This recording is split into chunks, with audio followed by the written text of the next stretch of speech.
Welcome back to the next installation of Towbook tutorials. The screen you're on now is what we call the settings screen. You can access the settings screen from the call screen by clicking on the arrow over to the side. Dispatching will take you here. Impounds we do not use. Accounts, you don't get to see those because you're a driver. Okay. Record expense, we do not use this feature. Your fuel and on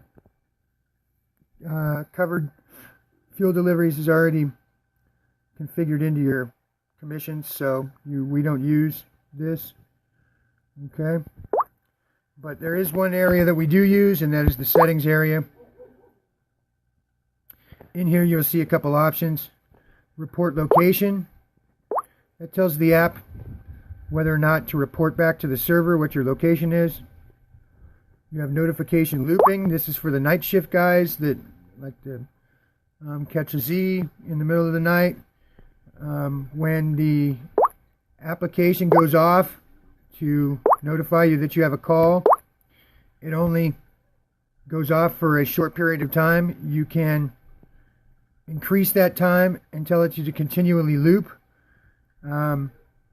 until you interact with the application, so it'll wake you up and let you know that you got a call. You can also edit whatever sounds you want to use. And if you want a custom one, you're going to have to drop it into a very specific folder. I forget exactly what folder it is, but wherever you find these sounds, whatever folder you find them in your Android phone is where you need to drop that custom sound. You guys figure that out, let me know. It's different for each phone, I'm sure. So we're going to cancel that. So there's some of the settings. You can refresh by clicking the refresh button up top. Okay. And we'll back up. So from this main settings page, we're going to go back to dispatch. And here we see we have an active call.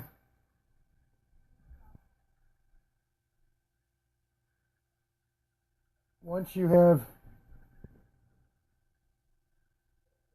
accepted your active call, or accepted a call that's incoming,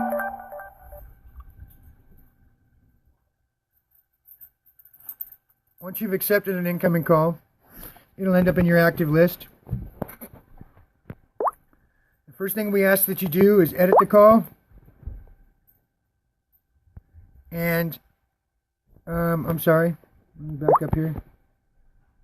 The first thing we ask you to do is set the call en route. And you do that by clicking up in that top right hand corner. Okay, and all your different status indicators are right there. So the reason we ask you to set it en route immediately is because dispatch doesn't know that you've accepted the call until you set it en route. Same with GOAs. And declining a call, there is no indicator. Once you set it to en route, it changes the color of the call on the dispatcher screen, and they know you've accepted it. If you get 2, 3, 4 calls in a row, and the first one's got a 30-minute ETA, and the second one's 45, and the next one's, an hour and a half, it's okay to accept all of those calls. But you have to inform dispatch that you've accepted them all. And to do so, you would open each individual one and set it en route. Then you would follow the call numbers in order and service each customer one at a time. Even though all calls are showing that you're en route, dispatch knows which one you're truly en route to by referencing the call numbers. They know that you're working call 2082 and that your next call is 2083, and the one after that is 2084, etc., etc. So now that we've informed dispatch that we're en route, you can click on the address, and it will. Oh, location services are disabled. I'm sorry, my Wi-Fi is turned off, or my GPS is turned off. So you can click on the address, tell it yes, and it will map a route from your current location to the location of the customer. On occasion, there'll be cross-street information at the end of this address that you may have to erase, and it'll look something like this. It'll be a slash, Tower Road, that's close out there somewhere. Okay, and when you go to search for this, oh, it actually found that. Sometimes it will come up as an error, so you can just easily click on the address, erase all the nonsense, and then Bob's your uncle. Okay, so let's return back to Towbook, and we'll go over a couple other items. You can expand the notes. If there's additional notes, it'll all show up on that screen. Your ETA is listed all right in here, when you're expected to arrive, etc., etc. Okay. When you arrive on scene, you're going to upstate your status and tell it that you've arrived on scene.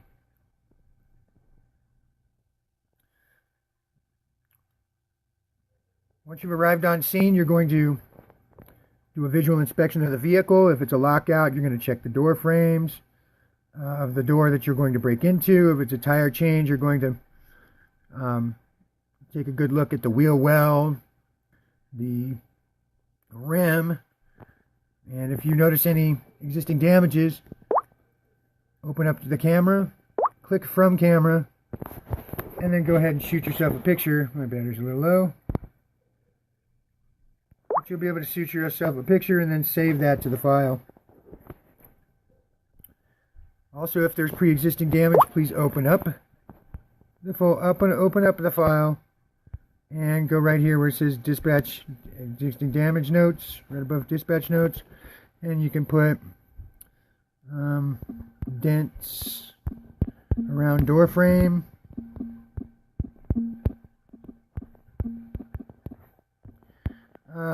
you're limited to how many characters you can put in that field. If you need more, you can always come to right here where it says notes, and you can add on to the Motor Club notes right below it.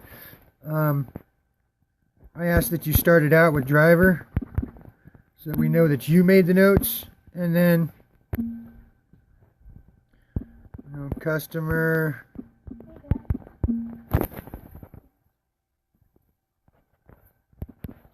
says he tried already.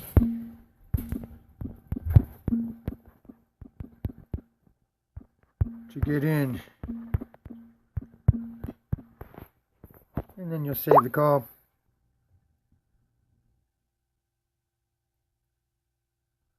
After you've inspected the vehicle, you're going to, as you can see, the signature was uploaded. Always make sure that the signature is uploaded. Now you can go ahead and perform your services. When you're all done, you're going to collect some information. You're going to get a plate number, put in the abbreviation for the state, and normally when you get to this phase, if it's a genuine license plate number, a pop-up will occur and it will prompt you for the last 3 digits of the VIN number, and you can pop those in. And this isn't actually what it looks like. If I actually had my registration or something like that, I could put in a genuine plate, but a pop-up will come up. You'll enter the last 3 of the VIN, and then you'll hit confirm, and the rest of the VIN will appear in there. If for some reason the customer doesn't have a plate yet, let's say they got a temp, then you can put temp, or if the temp actually has a number, you can put the number off the temp. but it will not be able to access a database and be able to verify VINs. So in which case, weird. So please ensure that it's capturing the proper VIN. If not, type the VIN in manually. All VINs are 17 digits unless the car was made in the 1900s. Okay? And the last thing you're going to want to get, especially on tire changes, is an exact odometer reading. You don't necessarily need exact odometer on any of the other services, but for a tire change, it must be exact. The customer is required to check their lug nuts after 40 miles and get off of that spare tire as soon as possible. And if they don't, and for some reason the spare tire shreds and they get into an accident and it's been past 40 miles, we won't know that unless you put exact mileage. So please, exact mileage on tire changes. Once you've got all that information, you can save the call. Last but not least is to complete the call so dispatch knows that you're done. This will bring you to a screen like this. If the truck you're driving is missing, go ahead and select it. Otherwise, you won't be able to save this last portion. Also, you can. Oh, I guess not. They fixed that. Good. Not selected. There's driver. So from there, you're going to save one more time, and the call has been completed.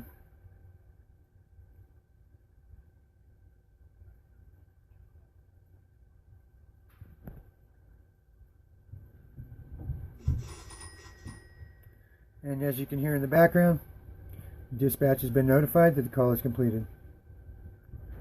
If you return back to your dispatch screen, you'll see it's no longer in the active column. It is in the completed column. There's our call. I'd like to thank you for taking the time to watch part 2, how to use Towbook. Stay tuned for the next installment. Thank you.